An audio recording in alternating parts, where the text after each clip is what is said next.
they used lipstick. Yeah, Elizabeth Arden and her lipstick in 1912 called March On, first used in the New York parade, New York City parade. And then they used poetry, they used literature. Oh, did you ever read that book? Oh gosh, oh. And film, have you seen that movie? Oh, what's the name of it? My Girl. It's about, how did that go? Oh, Kate. Kate was the heroine, and she married a cad.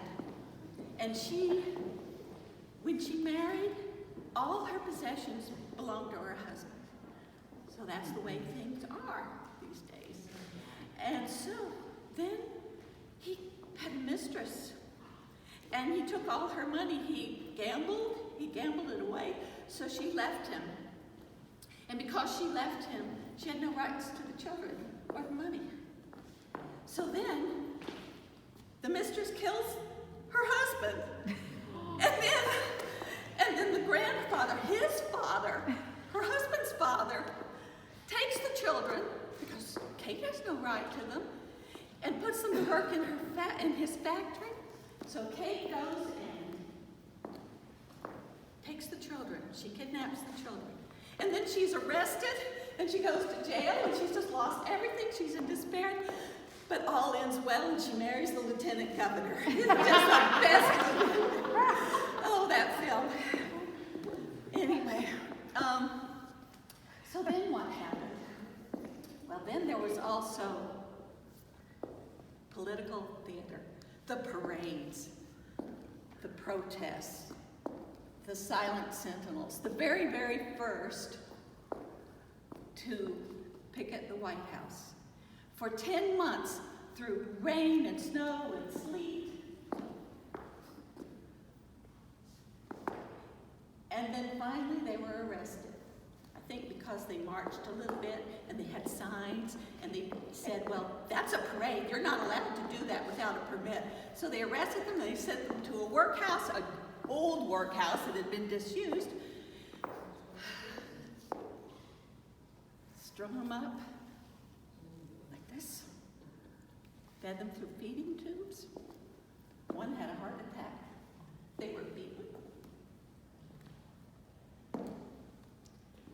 But then Lucy got a message out. And the media found out and wrote them up. Nellie Bly, my namesake, she was one of the chroniclers. She was the main chronicler for the suffragettes. But she did not call herself a suffragist. She wanted to be known as a journalist. Oh, she was intrepid. And she wrote all about that 1913 parade. Remember that? Some of us actually went up there for that parade. And it was 8,000 women.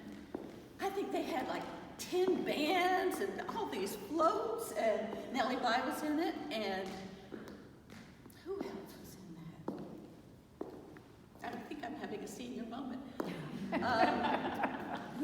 The Helen Keller, she was in it. And Jane Addams of Hull House, she was in it. But anyway, Nellie Bly, she wrote about that story. She wrote about what happened. She wrote about all those men attacking the women, drunken men, attacking the women, and the parade didn't even make it all the way through. It was broken up. Oh, it was such a spectacular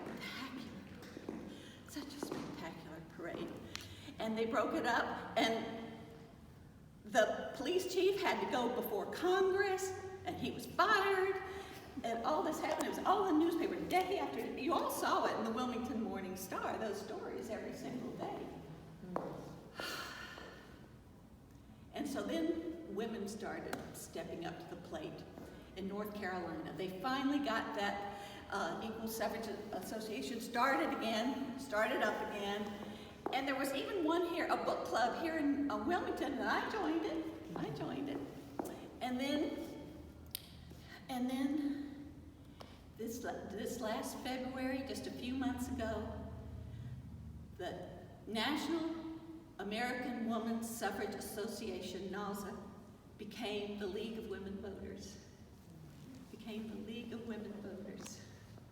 Who knows, 100 years from now, there might be women celebrating the month of August every single day.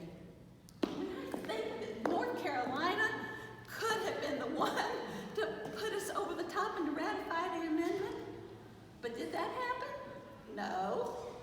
No, they voted no, and not only did they vote no, they sent a telegram to Tennessee telling them to vote no. But thank goodness for one man who was actually an anti-suffragist, but his mama wrote him a letter. And she said, now is the time. Son, now is the time.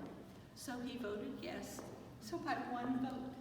But did the drama in there? No, for 10 days. I mean, the anti-suffragists with their red roses and everything were going there and going to the courts and saying they were bribed for their yes vote. And then in other states, anti-suffragists came out and said, it was ratified illegally. We got to rescind it, we got to take it back. So day after day, but finally everything settled down, and Secretary of State Colby proclaimed the 19th Amendment. Today, August 26, 1919, will go down in history. Or maybe it'll be the day that Tennessee ratified it, but maybe it'll be a whole month of August. Well, I guess that's all I have to say for right now.